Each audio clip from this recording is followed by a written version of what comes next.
Jumpa lagi di Halo Timnas yang akan menyajikan informasi terupdate mengenai Timnas Indonesia. Di antaranya, STY ditantang kalahkan negara Gua, kode keras kiper Sampdoria, ambisi Vietnam saingi Timnas Indonesia. Saksikan berita selengkapnya hanya di Halo Timnas.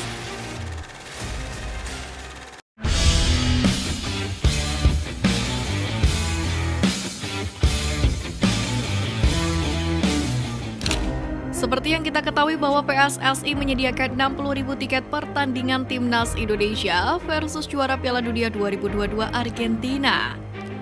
Mulai tanggal 5 Juni pembelian tiket pertandingan Timnas Indonesia melawan Albi Celeste dapat diakses melalui platform resmi tiket.com yang menjadi mitra penjualan yang bekerja sama dengan PSSI.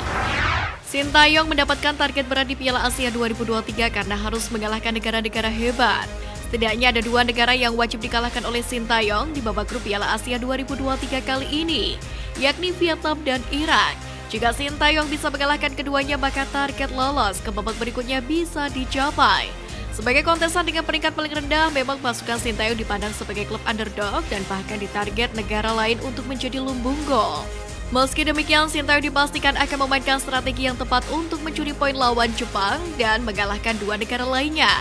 Pelatih asal Korea Selatan itu pun harus mampu membawa Timnas Indonesia lolos ke babak 16 besar atau sama saja dengan lolos babak grup dengan minimal menjadikan Indonesia sebagai runner-up grup D.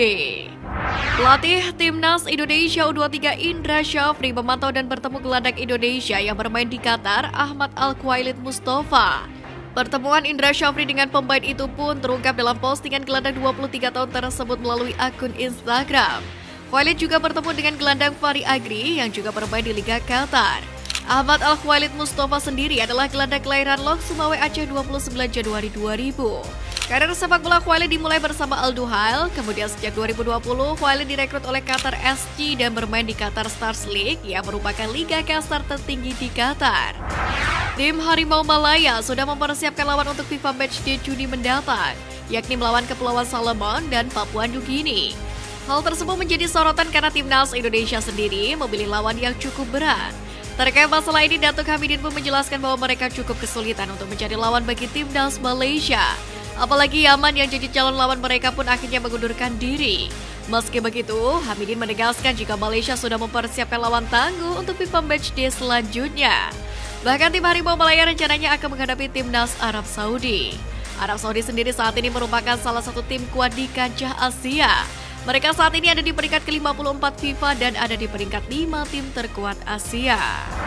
Staf ahli Kemenpora Hamdan Hamedan buka suara terkait banyak pemain potensial Indonesia yang masih belum menjalani proses naturalisasi.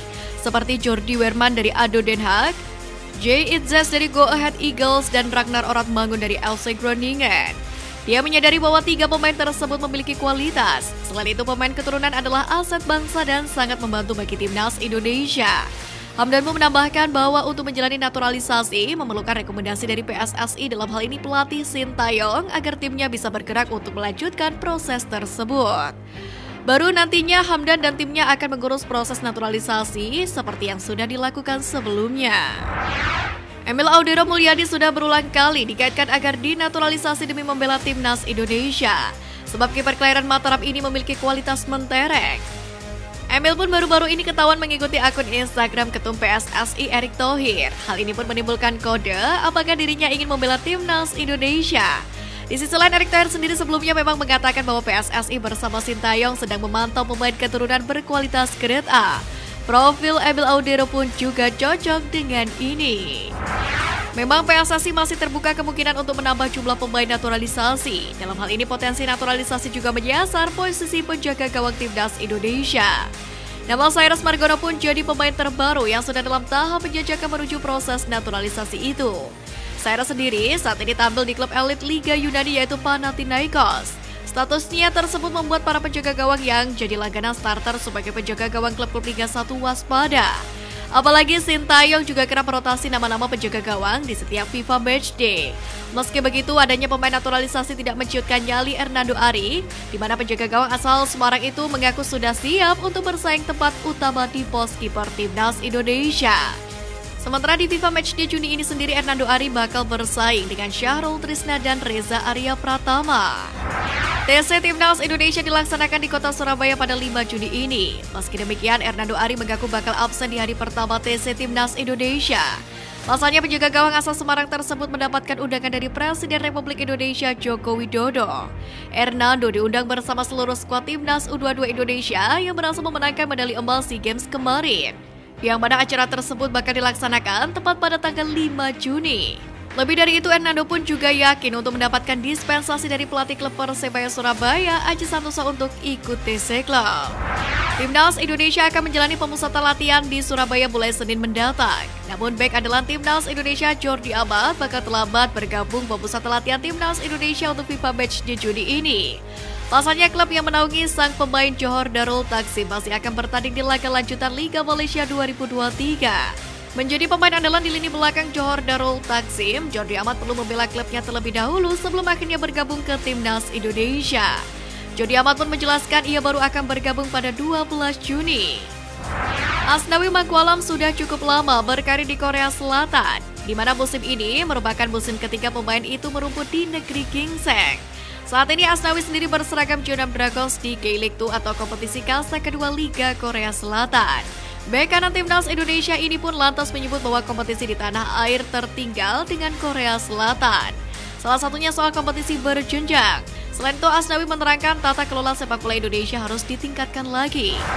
Justin Hubner memang sempat menjadi pemain keturunan yang diharapkan Sintayong bisa memperkuat Timnas Indonesia U20 pada Piala Dunia U20 lalu. Namun proses ini akhirnya tidak dilanjutkan. Pada saat yang sama, nama Justin Hubner memang sempat dipanggil Timnas Belanda U21 yang mengikuti sebuah kejuaraan mini di Marabella, Spanyol. Hal itulah yang tampaknya membuat Justin memiliki harapan besar. Namun nyatanya dia justru gagal memperkuat Timnas Belanda U21.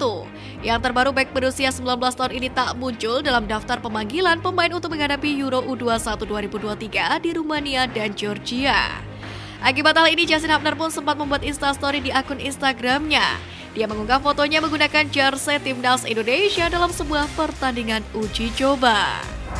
Kabar terbaru muncul dari salah satu pemain keturunan Indonesia, Kai Boham. Pemain berusia 19 tahun ini baru-baru ini memamerkan klub barunya di Belanda. Pemain yang bernama lengkap Kai Davi Boham itu resmi bergabung ke klub kasta kedua Liga Belanda, SC Telstar. Kai Boham sendiri merupakan pemain keturunan yang sempat mengikuti TC bersama dengan Jim Kruk dan Max Christoffel. Akan tetapi ketiganya tidak membuat pelatih Sintayong terkesan sehingga Sintayong tidak jadi menaturalisasi mereka. Federasi Sepak Bola Vietnam atau VFF baru saja menunjuk pelatih asal Jepang Takeshi Koshida sebagai direktur baru. Pria asal Jepang itu pun menargetkan Timnas Vietnam tampil di Piala Dunia 2026 atau 2030. Setelah ditunjuk menjadi direktur teknik VFF, Takeshi Koshida pun akan memberikan materi dalam sesi pelatihan dan seminar yang akan diselenggarakan oleh VFF. Selain itu, dia akan berkoordinasi dengan para pelatih usia muda VFF untuk menyelaraskan program pelatihan sepak bola usia muda di Vietnam. Dia juga diberi tanggung jawab untuk meningkatkan sumber daya manusia sepak bola Vietnam.